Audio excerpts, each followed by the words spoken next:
Oke, baik teman-teman, bismillahirrahmanirrahim. Assalamualaikum warahmatullahi wabarakatuh. Waalaikumsalam warahmatullahi wabarakatuh. Oke, semua khair. Kaifa halu? Alhamdulillah. Nabda ta'alluman al-yawm bi qira'ati al-basmalah. Bismillahirrahmanirrahim. Fi hadzal yawm insyaallah saufa nata'allam wa natanaqash. Kita akan belajar berdiskusi bersama tentang an-nathar al-jahili.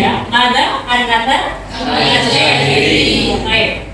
Saya berikan sedikit undang-undang ya. Sebelumnya, pertemuan sebelumnya kita sudah sempat membahas tentang karya sastra Arab ya. Di antara bentuk karya sastra Arab ada yaitu an-nathar wa syi'r. Ya, hunaka nathar wa hunaka syi'r. Nathar itu adalah prosa, syi'r adalah puisi. Ya.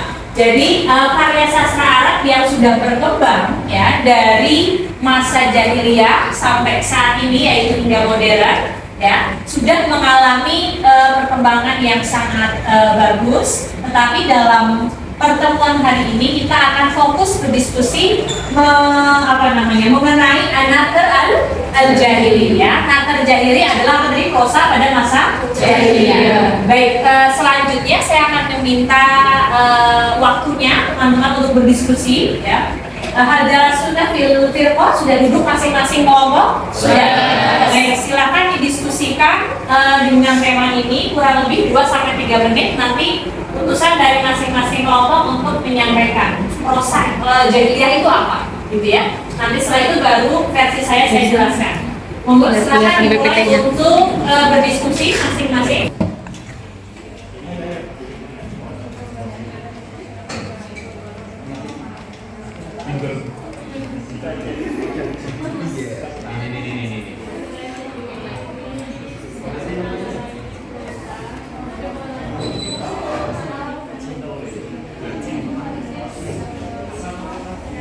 Saya kira sudah cukup waktunya. Bisa disampaikan dulu dari kelompoknya Mbak Nada. Monggo disampaikan secara singkat saja. Ya, disampaikan. Ini hanya Mbak Ainun. Nathar al-jahili ini memiliki ciri khas ya. Ciri khas Nathar al-jahili cenderung lugas, tegas, ekspresif, sama kuat dalam penggunaan gaya bahasa. Nah, tujuannya apa? Tujuannya untuk mempengaruhi audiensi atau pendengar. Terima kasih. Kemudian dari kelompoknya Mas Sabit, monggo disampaikan Nathar al-jahili itu apa? Berdasarkan definisi kami, Nathar al-jahili adalah suatu karangan atau tulisan non puisi yang ditulis pada zaman jahiliyah. Jadi itu termasuk kayak khutbah, pidato atau kata-kata lainnya gitu, yang dulu trennya seperti itu. Terima kasih. Kemudian dari kelompoknya Mbak Erna disampaikan. Prosa an-nathar jahiliyah. Jahili itu adalah jenis karya sastra yang berbentuk prosa dari masa jahiliyah, periode sebelum Islam. Di Jazirah Arab, prosa ini digunakan untuk menyampaikan nasihat, kebijaksanaan dan ekspresi budaya masyarakat Arab jahiliyah. Berbeda dengan puisi, prosa jahili lebih sederhana namun mengandung makna yang mendalam. Menyampaikan Mbak Yuni atau an An-Nasr Al-Jahili ini merupakan suatu karya sastra pada masa jahiliyah yang isinya itu menggambarkan tentang kehidupan masyarakat Arab pada saat itu. Terus yang di dalamnya itu terdapat fanatisme terhadap suku mereka. Baik, terima kasih. Kelompoknya Mas Umar. Monggo, siapa yang menyampaikan? Mas Umar? Proses jahiliyah itu kayak Berdiri nak? proses jahiliyah itu ada kayak motif, terus posama, kitoba, ada posama, wasiat, wasiat posama itu sudah masuk di palsu. Itu orang zaman dulu ya. Kalau udah yang nasional memang sudah pada takar yang tinggi gitu ya. Terima kasih. Dari kelompok bahasa Pak. Nathar Al-Jahiliyah merupakan sebuah karya sastra baik berbentuk tulisan maupun tulisan yang tidak terikat oleh gramatika puisi, yang mana Nathar Al-Jahiliyah itu menggambarkan sebuah keadaan dan juga sebuah suasana pada masa jahiliyah. Oke, terima kasih. Kelompok Mbak Tuti. Pada masa jahiliyah itu prosa memainkan peran penting sebagai sarana komunikasi dan ekspresi budaya masyarakat Arab. Prosa jahiliyah berbeda dari puisi yang sangat diutamakan pada masa itu, namun tetap menjadi bagian penting dalam menyampaikan nilai adil serta pendidikan. Baik, terima kasih. Baik, kita tepuk tangan untuk teman-teman semuanya.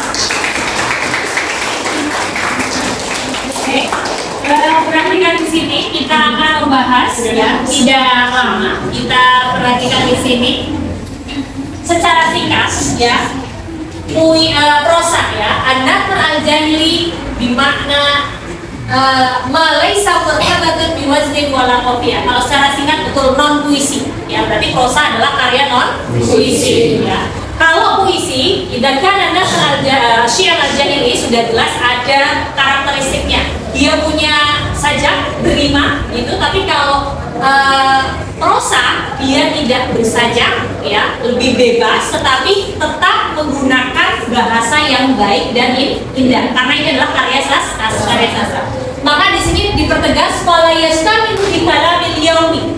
Jadi perkataan kita sehari-hari ini nggak masuk kategori prosa ya, tapi prosa lebih kepada karya yang sudah kita simak dari teman-teman tadi seperti khitobah, al-hikam, amsal ya. Jadi ada beberapa bentuk karya prosa, diantaranya ada wasoya. Apa nama wasoya? Wasiat. Ada juga kisos jamak min kalimati kisos. Ada juga amsal, al-masal, peribahasa atau perumpamaan, gitu ya. Kemudian hikam yaitu hikmah. Ini semuanya masuk ke dalam kategori prosa atau An-Nathr Al-Jahili. Kenapa? Karena dia bentuknya secara bentuk tidak terikat. Ya, tidak harus begini, tidak harus begitu, tidak. Dia lebih bebas, tetapi tetap menggunakan kata-kata yang bagus, yang baik dan indah. Baik. Saya kira untuk pembahasannya ini mungkin di antara teman-teman ada yang bisa menjawab, yaitu pertanyaan ini. Kalau ditanya ma huwa Nathr Al-Jahili, kira-kira apa sih prosa atau Nathr Al-Jahili atau prosa masa jahiliyah itu secara singkat tadi apa kita sampaikan? Non-puisi. Atau karya yang memang non-puisi, berarti dia tidak terikat dalam bentuk, ya, tidak berrima dan seterusnya. Kemudian kalau dijawab al-walun nasr tadi bentuk-bentuk dari prosa itu sendiri seperti apa tadi?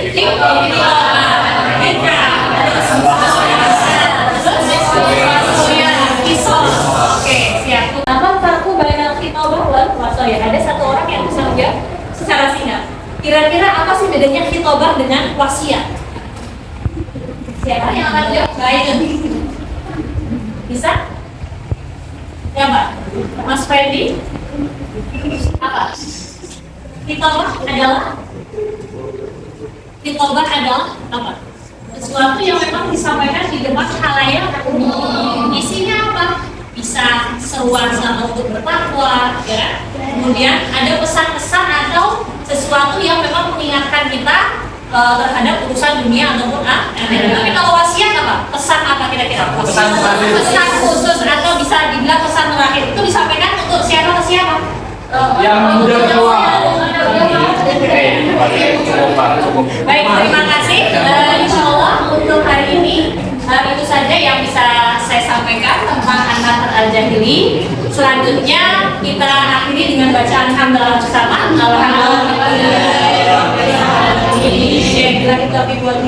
Wassalamualaikum warahmatullahi wabarakatuh. Waalaikumsalam warahmatullahi wabarakatuh.